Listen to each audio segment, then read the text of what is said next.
Okay, bismillahirrahmanirrahim. Assalamualaikum warahmatullahi wabarakatuh.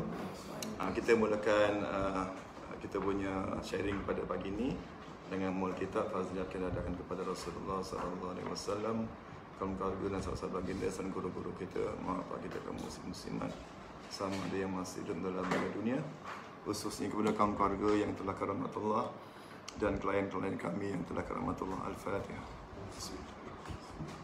Alhamdulillah. Iyyaka na'budu wa iyyaka nasta'in. Shiratal mustaqim, shiratal ladzina an'amta 'alaihim ghairil maghdubi 'alaihim. Okey. Alhamdulillah, ya Zai, masuk Zai. Okey. Zaidah. Okey. Pertama sekali kita dipanggil senda sedikit perkongsian macam mana untuk berjaya dalam kerjaya sebagai seorang perunding takaful. Sebagaimana saya janji setempoh hari, iaitu saya akan cuba berkongsi ilmu dan pengalaman saya semasa PKP ini, macam mana untuk berjaya menjadi seorang perunding takaful yang berjaya. Jadi pertama sekali untuk kita menjadi seorang perunding, pertama sekali kita nak yakin dulu.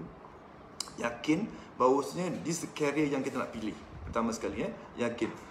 Bila katakan kalau kita yakin, bila yakin baru kita akan dapat buat. Kalau tak yakin tak buat. Okey, pertama yakin. Adakah kita yakin tak this career? Okey, macam mana menimbul keyakinan? Kita kena study dulu, iaitu study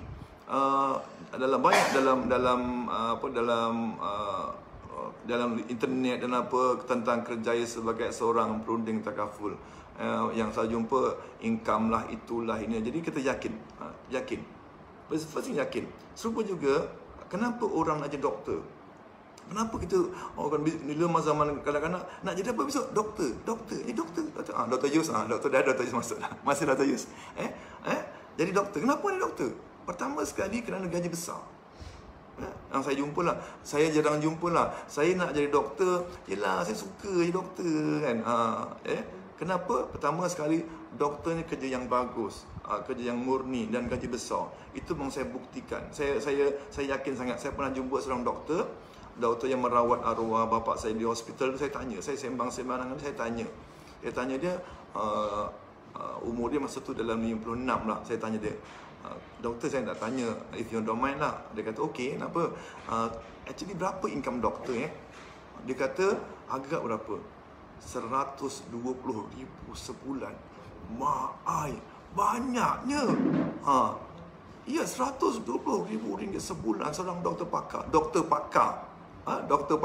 Bukan doktor biasa. Doktor biasa pun gaji besar juga kan. Doktor pakar. Ingat, doktor pakar. Jadi perkataannya pakar. Serupa juga menjadi seorang perunding takaful, menjadi pakar perunding takaful. Kalau kita sebagai biasa-biasa tak jadi pakar, doktor. So ingat, untuk menjadi seorang doktor berapa tahun? Kita doktor je saja ni, dia share nanti. Pertama, siapkan diploma dah 3 tahun. Lepas diploma, degree 2,5 tahun atau 2 tahun. Praktikal 6 bulan, dah 6 tahun. Lepas tu kena buat master setahun setengah. Mana-mana 5 dah 6 tahun tak? 6 tahun. Dah 6 tahun. Lepas tu, lepas master kena buat PhD. PhD 2 tahun. 8 tahun. Makna untuk dapat PhD 8 tahun. 8 tahun, kita ingat itu mana untuk je pakar. Itu belum pakar lagi. Yang saya jumpa doktor-doktor saya kenal, dia kata lepas PhD, lepas dia buat hospital kerajaan, dia kena buat pakar pula. Pakar kat mana? Dia tak semestinya doktor ni yang saya kenal doktor klien saya lah. Mula-mula dia malah doktor doktor yang general practitioner. Lepas tu baru pakar tulang, pakar hidung, pakar ENT, pakar macam pakar. So kita sama juga sama orang yang takaful. Orang biasa dan pakar. Biasa sekarang saya pergi tempoh saya share, kita ambil sekurang-kurangnya tempoh yang adakah kerjaya perunding takaful ni kena dengan jiwa saya. Selalu orang macam tu. Saya tak pandai jumpa orang, tak pandai cakap. Itu masalah, bukan masalah. Mana kita yakin dulu, bagi tempoh setahun untuk make sure jiwa kita kena dengan jiwa kita. So kaedah macam mana? Kaedah dia lah, Segala KPI yang diajar oleh leader, oleh sifu, oleh kita yang mentor, kita follow 100%. 100% follow. Sekarang saya leader di usaha Melaka ni. So, kalau anda nak jadi seorang perintah kaful, follow saya. Pertama saya pertama sekali tentang masa. Kalau saya punya prinsip lah masa. Dan bila masa ni mesti ada masa pejabat. Masa beroperasi. Memang orang kata, alah, perintah kaful ni kan dia panggil flexi time. Yes, I do agree with you this flexi time. Tapi mesti ada office hour. Super juga dia panggil kita buka kedai runcit. Mesti ada buka pukul apa, tutup pukul apa. Sama juga. Saya pernah jumpa saya punya sifu saya atau saya punya coach saya di kantor kaful, dia daripada MAA zaman itu. Saya belajar dengan dia. Dia kata, saya tanya dia grad daripada US. Daripada US, ada PhD. Dia tanya, kenapa? Doktor, kenapa you jadi ejen takaful? Ada PhD ni. Dia gelak-gelak. Sebenarnya, aku tak minat ni. Habis tu kenapa? Sebab saya tak nak terikat office hour. Saya tak nak masuk kerja 9 pagi, balik 5 petang. Saya tak nak. So macam mana? Saya balik 11 pagi, suka saya lah. Tapi saya make sure saya akan keluar daripada rumah, jumpa orang dan balik berapa sepatutnya 8 jam. So, doktor balik berapa? Saya balik sana balik awal. Balik awal? Awal macam mana? Awal pagi. Awal pagi Dia keluar pukul 12, pukul 2, balik malam. Sebab dia suka macam tu. Kehidupan dia suka hujung pasar malam. Jadi dia suka. Jadi kita sama juga. Mana kita, office hour kita. Kalau saya, office hour saya suka pagi. Saya perlu pagi kerana untungnya buat takaful ni, sebab saya sebelum ni buat perniagaan lain. Jadi perniagaan lain banyak mengajar saya tentang kehidupan, mengajar tentang perniagaan, tentang agama dan sebagainya. Sebab perniagaan lain. Jadi sebab saya kerja daripada kerja Tuhan perniagaan lama, join yang baru ni. So, apa yang perlu buat adalah saya tanya guru-guru saya, kata kita kena dulukan akhirat. Dulukan agama, dulukan Allah, dulukan Allah dulu. Kenapa dulukan Allah dulu? Sebab masa Tuhan punya, rezeki Tuhan punya. So jadi kita buat mula pagi. Decide. Kalau di office kita decide masuk kerja 8.30.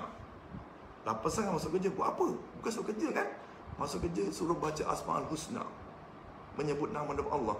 99 nama dalam ilmu tauhid tu. Kan? 99 nama Asmaul Husna. Memuji Nabi Allah. Dah tu apa lagi yang kedua? Kita baca Al-Quran.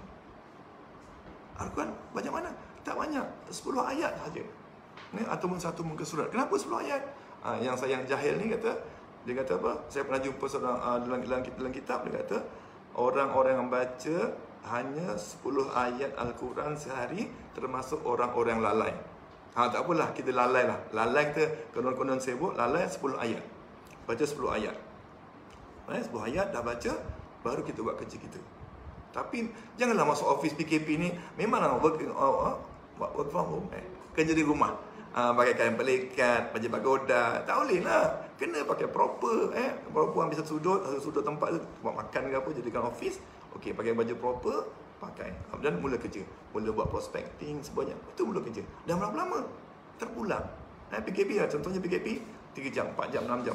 Jadi saya buat contoh 6 jam. 6 jam lah. Macam tu. Jadi itu contoh. Mesti time. Masa time. Office hour. Nak kita yakin pukul apa nak mula kerja?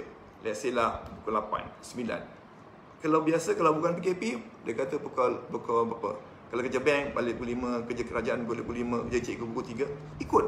Katakan kita bercita-cita dengan cikgu. Kenapa cikgu? Pertama, gaji besar. Kedua, ada pencen. Ketiga, balik awal.